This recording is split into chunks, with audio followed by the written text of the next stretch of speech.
Hi friends, welcome back. Bharat से बांग्लादेश में power projects बंद, Bangladesh nuclear power supply development stop.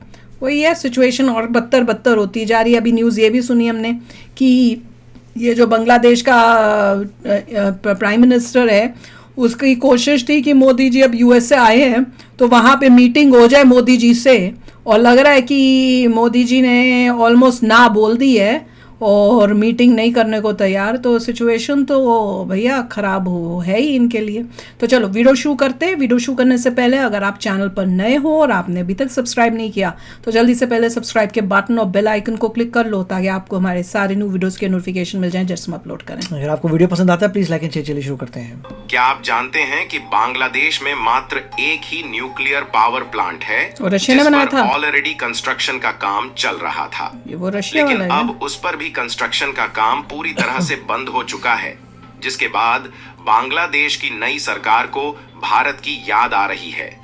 दरअसल हाल ही में खबर निकल कर आ रही है कि बांग्लादेश के रूपपुर शहर में जो न्यूक्लियर पावर प्लांट में कंस्ट्रक्शन का काम चल रहा था, उस पर इंडियन वर्कर ने काम करने से साफ इनकार कर दिया है, जिससे बांग्लादेश का इकलौता न्यूक्लियर पावर प्लांट को बनाने का काम पूरी तरह से ठप हो चुका है। और रिपोर्ट में साफ साफ बताया जा रहा है कि बांग्लादेश में शेख हसीना की सरकार चले जाने के बाद उनका पहला न्यूक्लियर पावर प्लांट आधे रास्ते में ही लटक चुका है। यानी कि बांग्लादेश की नई सरकार को भारत की तरफ से एक के बाद एक नए झटके मिलना शुरू हो चुके हैं, और बांग्लादेश के लिए इस न्यूक्लियर पावर प्लांट का आधे रास्ते में ही रुक जाना उनके लिए किसी सदमे से लोन तो चुका नहीं पा रहे हैं, सब फोकट में बनवा रहे थे। इतना ज्यादा उपयोगी न्यूक्लियर पावर प्लांट था कि इस न्यूक्लियर पावर प्लांट के बनकर तैयार होने का इंतजार बांग्लादेश के सभी लोग कर रहे थे।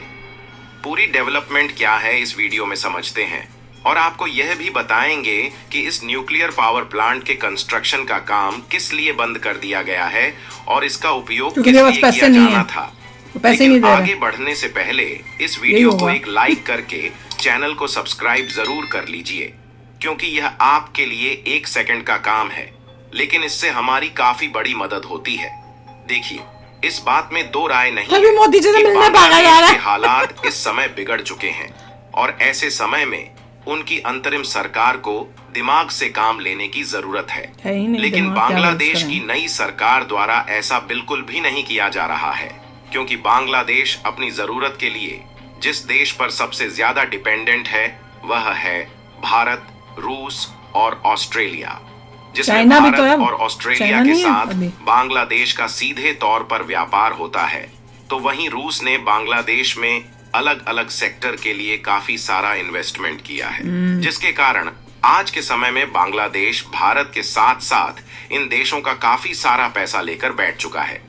यानी कि ऐसे समय में बांग्लादेश की नई सरकार को दिमाग से काम लेते हुए भारत के साथ साथ रूस और ऑस्ट्रेलिया से भी अपने संबंध को अच्छे से बनाकर रखना चाहिए, ताकि इन देशों के द्वारा बांग्लादेश पर प्रेशर ना क्रिएट किया जाए। लेकिन हमने पिछले कुछ दिनों में देखा कि ऐसा बांग्लादेश की नई सरकार द्वारा बिल्कुल भी नहीं किया जा रहा है, बल्कि वहां के लोगों द्वारा और कट्टरपंथियों के द्वारा लगातार भारत के खिलाफ जहर उगले गए हैं, जिसमें कभी भारत को धमकी दी गई तो कभी भारत के चिकन नेक को ब्लॉक करके नॉर्थ ईस्ट वाले इलाके को अलग करने की बात कही गई। यहां तक इन्होंने हिल्सा मछली का एक्सपोर्ट भी भारत के लिए बंद कर दिया और भारत के पश्चिम बंगाल पर अपना दावा दिखाने की कोशिश की। और इसके विपरीत इनके द्वारा चीन के साथ अपने व्यापार को बढ़ाने का फैसला लिया गया, और इन्होंने पाकिस्तान के साथ परमाणु डील फाइनलाइज किया, जिसमें अब यह दोनों देश परमाणु हथियार मिलकर बनाने जा रहे हैं, और जो शॉर्ट रेंज वाली परमाणु मिसाइल है उनको भारत और बांग्लादेश बॉर्डर के करीब इनके द्वारा तैनात किया जाएगा। यानी कि बांग्लादेश अपने दूसरे शब्दों में बताने की कोशिश कर रहा है कि हमें आपके साथ रिलेशन नहीं रखना और हम भारत से ही पंगा लेकर बैठ रहे हैं। लेकिन जैसे जैसे दिन बीत रहे हैं वैसे वैसे बांग्लादेश पर अब एक एक करके इसका अंजाम भारी पड़ना शुरू हो चुका है, और पिछले कुछ दिनों में तो बांग्लादेश की नई सरकार को कई बार झटका लगा, लेकिन इस बार तो उनके सिर पर ऐसी मुसीबत फाट पड़ी है कि इनके तोते उड़ चुके हैं। जी हां दोस्तों, अब बांग्लादेश के इकलौते न्यूक्लियर पावर प्लांट के कंस्ट्रक्शन का काम पूरी तरह से ठप हो चुका है। हम बात कर रहे हैं बांग्लादेश के रूपपुर शहर में बनाए जा रहे न्यूक्लियर पावर प्लांट की, जिस पर कंस्ट्रक्शन का काम पूरी तरह से बंद हो चुका है। और ऐसा इसलिए हुआ है क्योंकि इस न्यूक्लियर पावर प्लांट को बनाने का जो ठेका लिया गया था वह इंडियन ठेकेदार के द्वारा लिया गया था, लेकिन भारत के ठेकेदार ने इस साइट को पूरी तरह से छोड़ दिया है। यकीन मानिए दोस्तों, बांग्लादेश की नई सरकार को इससे इतना बड़ा सदमा लगा है कि इसके बारे में सोचना भी मुश्किल है। इसे समझने के लिए सबसे पहले हम इस मैप की कटिंग पर नजर डालें तो यह है हमारा भारत देश के पश्चिम बंगाल राज्य का कोलकाता शहर और पूर्वी साइड में बांग्लादेश मौजूद है। और बांग्लादेश में जो यह रेड पॉइंट दिख रहा है, यहीं पर रूपपुर न्यूक्लियर पावर प्लांट का निर्माण किया जा रहा है, जो कि पद्मा नदी के एकदम करीब ही बनाया जा रहा है, जिसे भारत में गंगा नदी के नाम से जाना जाता है। और जो रूपपुर न्यूक्लियर पावर प्लांट है, इसका लगभग आधे से भी ज्यादा कंस्ट्रक्शन का काम पूरा हो चुका है। सबसे पहले तो आपको बता दें कि न्यूक्लियर पावर प्लांट का उपयोग इलेक्ट्रिसिटी प्रोडक्शन के लिए किया जाता है। न्यूक्लियर पावर प्लांट इसमें वो रशिया भी तो कर रहा था ना, इन्वेस्ट कुछ कर रहा था, पैसे पूसे दिए हैं, वो भी इलेक्ट्रिसिटी का बनवाने में। प्रोडक्शन किया जाता है, जिसके कारण न्यूक्लियर पावर प्लांट से बिजली पैदा करने की लागत कोयले की अपेक्षा काफी कम होती है और काफी कम कास्ट में भरपूर मात्रा में बिजली पैदा होती है, तो। जिसके कारण कोयले से बिजली पैदा करने की अपेक्षा इसे एक बढ़िया सोर्स माना जाता है। फिलहाल देखा जाए तो बांग्लादेश में बिजली की जरूरत काफी ज्यादा पड़ती है, क्योंकि वहाँ भारी भरकम मात्रा में टेक्सटाइल फैक्ट्रीज हैं, जहां पर कपड़े बुनने और उन्हें बनाने के लिए मशीनों का उपयोग होता है।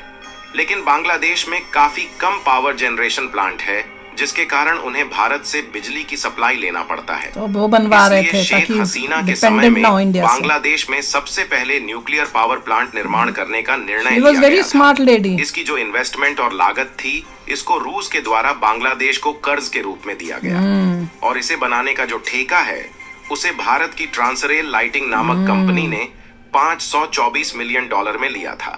हालांकि इसके अलावा भी अलग अलग कामों के लिए कुछ अन्य कंपनियों ने भी ठेका लिया है।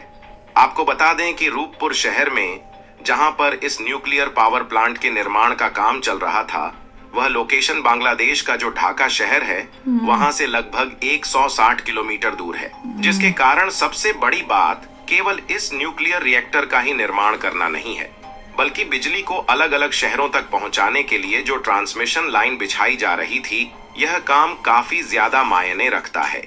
इसलिए अलग अलग शहरों से दूरी काफी ज्यादा होने के कारण इसमें काफी ज्यादा वर्कर काम कर रहे थे। वैसे तो इस प्रोजेक्ट की जो टोटल लागत है वह लगभग $13 बिलियन के करीब है, लेकिन इंडियन कंपनी ने इसका कॉन्ट्रैक्ट $524 मिलियन पर लिया था और यह सबसे कठिन काम होने वाला था, क्योंकि 7 किलोमीटर की ट्रांसमिशन लाइन को यमुना रिवर के ऊपर से बिछाया जा रहा था। बाप रे, वहां से रशिया से भी इन्होंने पैसे लिए उधार ये न्यूक्लियर प्लांट बनाने के लिए। फिर जो हमारी कंपनी इस प्रोजेक्ट को काम कर रही थी, पूरा बना रही थी, उनके साथ भी ऐसी डील की है कि इतना महंगे को, मतलब काम को उन्होंने इतना सस्ते में करवा रहे हैं। और आई एम श्योर उसका भी पैसा नहीं इन्होंने दिया होगा, वो वहां पे भी पैसा इंडियन कंपनीज का जो है, जिनको ठेकेदार बोल रहे हैं, उनका भी पैसा अटका के ये लोग बैठे होंगे, क्योंकि रशिया का पैसा तो हटा के बैठे हुए थे उन्होंने। तो रशिया ने तो अल्टीमेटम दे दिया कि भैया इतना तुमको हमको है, तुमने इतना हमें 18 या 20 तारीख का कुछ उन्होंने अल्टीमेटम दिया था, तब तक जो है वो पैसा वापस करो।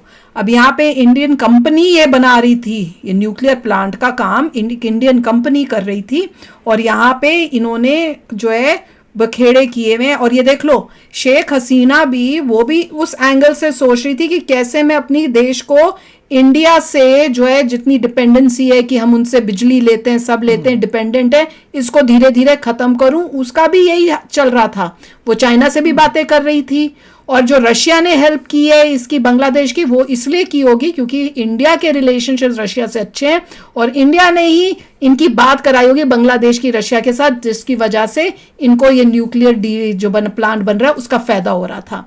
तो इंडिया के साथ दोस्ती करके फायदा कैसे उठाना है दे न्यू। और उसके बाद जो अब नेक्स्ट गवर्नमेंट आई है वो तो उससे भी एक्सट्रीम है कि उसने तो भैया पूरा पंगा ही ले लिया इंडिया के साथ। शेख हसीना का काम ये था कि भाई मैं पहले अपनी कंट्री को इंडिपेंडेंट करती हूँ, उसके बाद देखेंगे, क्योंकि वो भी चाइना के पास जा रही थी। तो अगर कोई बोलेगा कि नहीं शेख हसीना तो कंप्लीटली इंडिया के साथ थी, टोटली रॉन्ग, मैं एग्री नहीं करूंगी, क्योंकि वो चाइना के साथ धीरे धीरे जा रही थी, वो कोशिश कर रही थी, और वो इंडिया को काइंड ऑफ मतलब कहते हैं ना कि दिखाने के लिए कि मैं तो चाइना की तरफ जा रही हूँ ताकि इंडिया मुझे और फायदा दे, उसका वो एंगल था। पर एनीवे अच्छा हुआ, दूध का दूध पानी का पानी हो गया। इंडिया को पता चल गया कि बांग्लादेश में चल क्या रहा है, और अब जिस तरह से इनके न्यूक्लियर पावर प्लांट्स बंद हो रहे हैं, बिजली उनके पास इनफ है नहीं, तो अब धीरे धीरे इनका अंधकार का सीजन जो है वो शुरू हो गया है। तो आप भी शेयर करना अपने थॉट्स। चलते हैं, मिलेंगे नेक्स्ट वीडियो में बहुत ही जल्द। Till then take care and bye bye. तो अगर आप मेरे इस चैनल पे नए हो तो जल्दी से सब्सक्राइब के बटन को हिट करो और बेल आइकन को क्लिक करो, ताकि आपको मेरा जब नया वीडियो मैं लगाऊं आपको उसके बारे में जल्दी से पता चल जाए।